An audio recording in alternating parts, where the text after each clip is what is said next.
오늘 새벽 우리에게 주시는 하나님의 말씀은 구약성경 열왕기상 21장 21절의 말씀입니다. 오늘 본문의 말씀을 제가 읽겠습니다.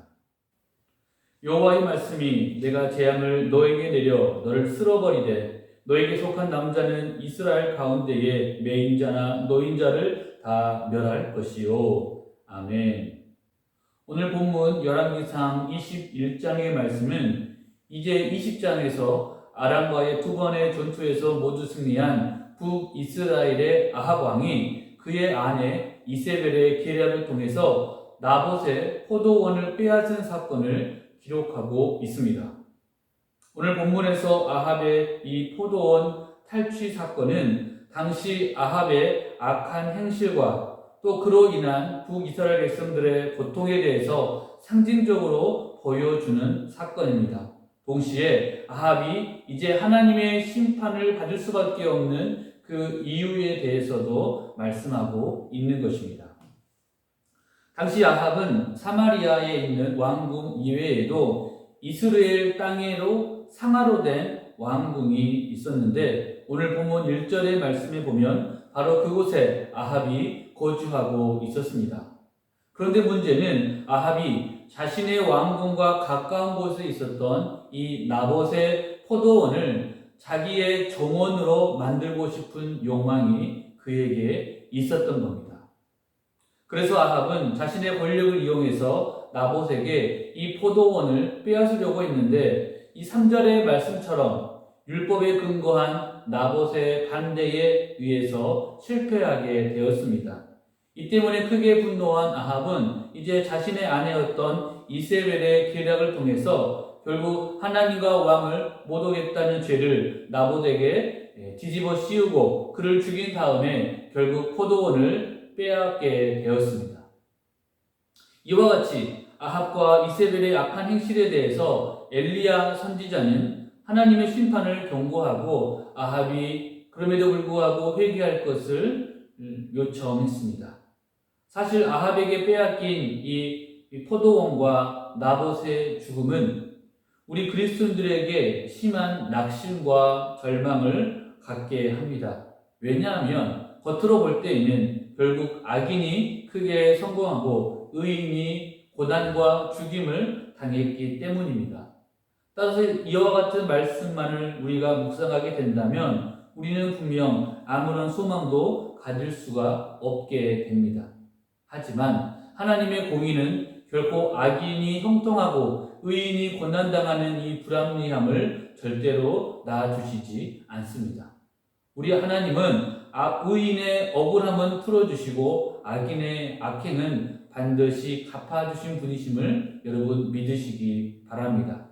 오늘 본문 17절에서부터 보면 이제 다시 엘리야 선지자가 등장을 합니다. 그리고 음모와 살인으로 포도원을 빼앗은 아합에게 이제 무시무시한 심판의 메시지를 선포합니다. 그리고 오늘 본문 21절의 말씀을 보면 하나님은 아합에게 심판을 선포하시면서 동시에 그에게 속한 자나 그에게 매인자나 노인자까지 모두 멸하시겠다고 말씀을 하십니다.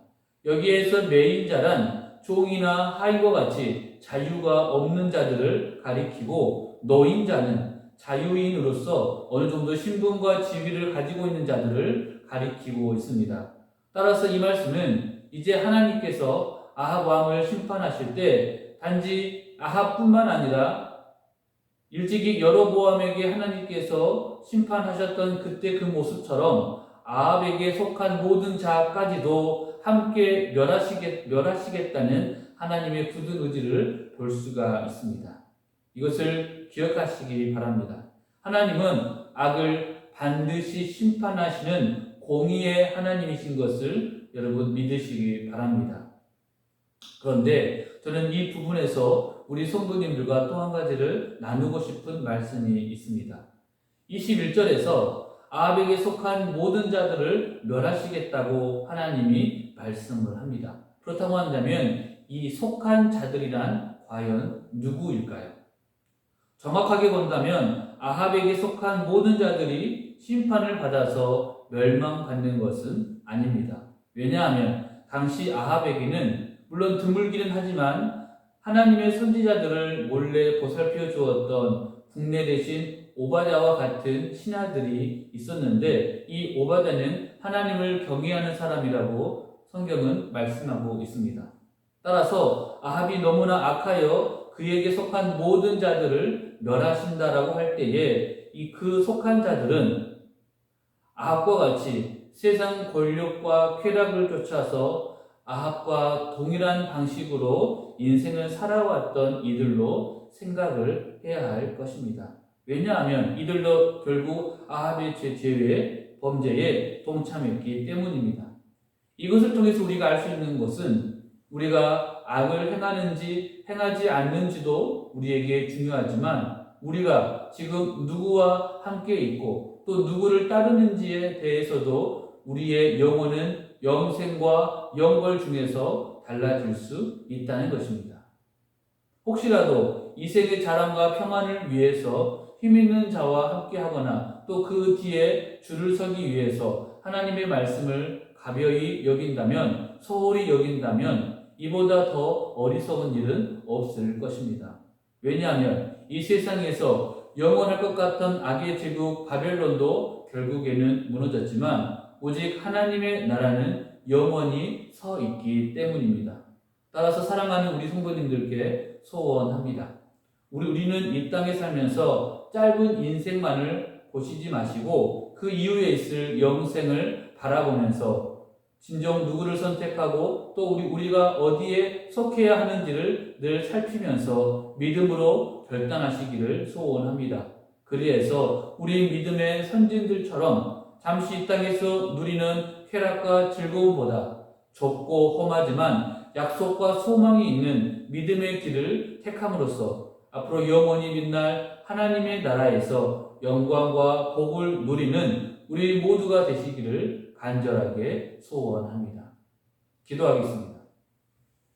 하나님 아버지, 오늘 새벽에도 우리에게 주님의 귀한 말씀으로 은혜 주시니 감사합니다. 우리가 이 땅에 살아갈 때에 우리의 죄를 미워하고 악을 심판하시는 하나님을 늘 기억하게 하시고, 이제 하나님의 말씀에 대해서 전적으로 믿고 신뢰하는 우리 모두가 되게 하여 주옵소서. 그리해서 주님 오신 그날까지 천국을 소망하며 하루하루를 기쁨과 감사로 살아가는 우리 모두가 되게 하여 주옵소서. 다시 오실 우리 구주 예수 그리스도 이름으로 기도합니다. 아멘.